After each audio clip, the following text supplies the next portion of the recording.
Hey guys, Bryan and Stephanie with The Intentional Marriage. Hey, we hope you're doing well, and we are obviously in a pretty strange time of quarantine, and that's something that can really bring out the inner workings of a marriage and really start to expose things that are going on in a marriage. And so tonight we have a topic for you that is actually called the roommate marriage.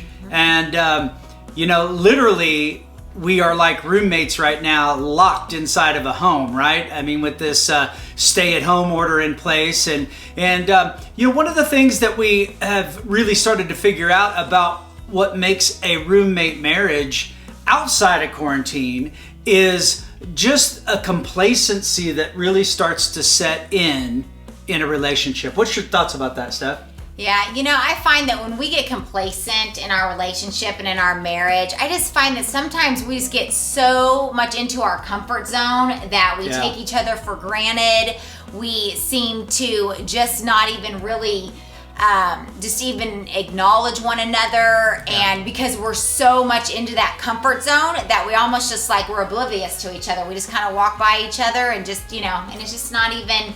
and I think that keeps us complacent. Right, absolutely. And, when we don't prioritize our spouse, especially in a time where you're locked in the house together and you can't go many places, if there's not a priority on the marriage and your spouse, and then obviously a priority on the kids too, but that marriage has got to be placed above in a priority standpoint from the kids.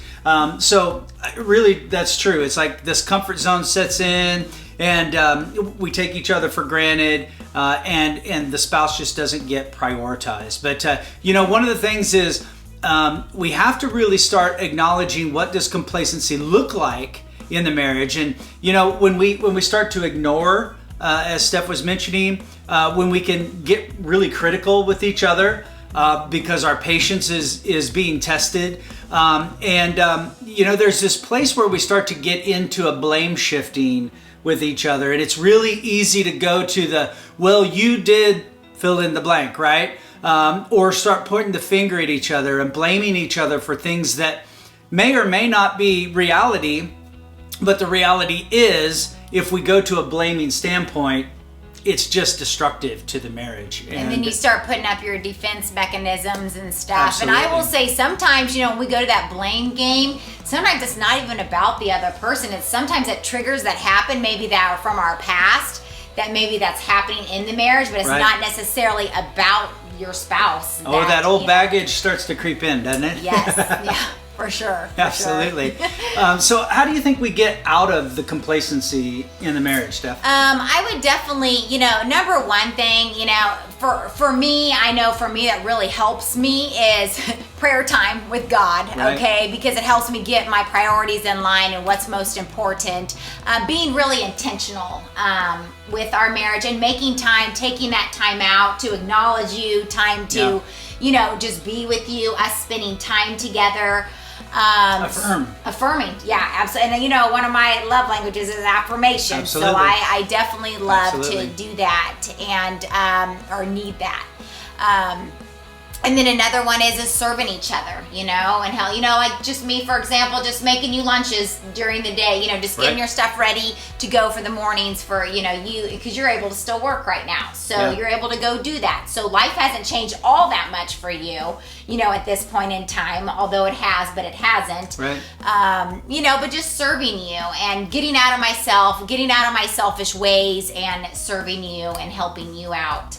Yeah, so we're going to encourage you to take a time out with your spouse and ask your spouse a couple of questions. What excites you in the marriage? What gets you motivated in the marriage to be able to spend time with each other and to have that desire to build something in the marriage? So number one is what excites you, and the second one is what keeps you stuck. Because that comfort zone, that reiteration, we just do the same thing over and over and over and over, that can really keep us stuck. So what is it for you that also keeps you stuck in the marriage? So what excites you and what keeps you stuck?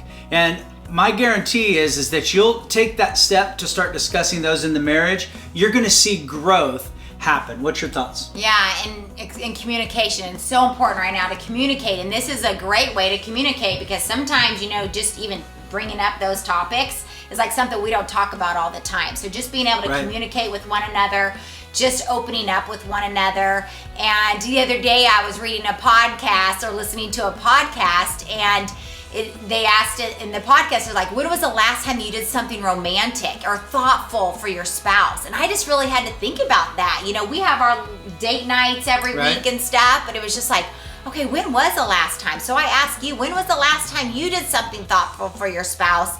Because it makes all the difference in the world when you think about each other and you get out of your selfish ways, like I was saying earlier. And love on each other during this time. Pray for each other. Pray together as a family, as a couple, everything to do, because that's what's going to get us through this time. So guys, stay intentional in your marriage, build that marriage to last, and just take it little bits at a time and start moving towards each other. We love you, and we hope that you find encouragement in this podcast.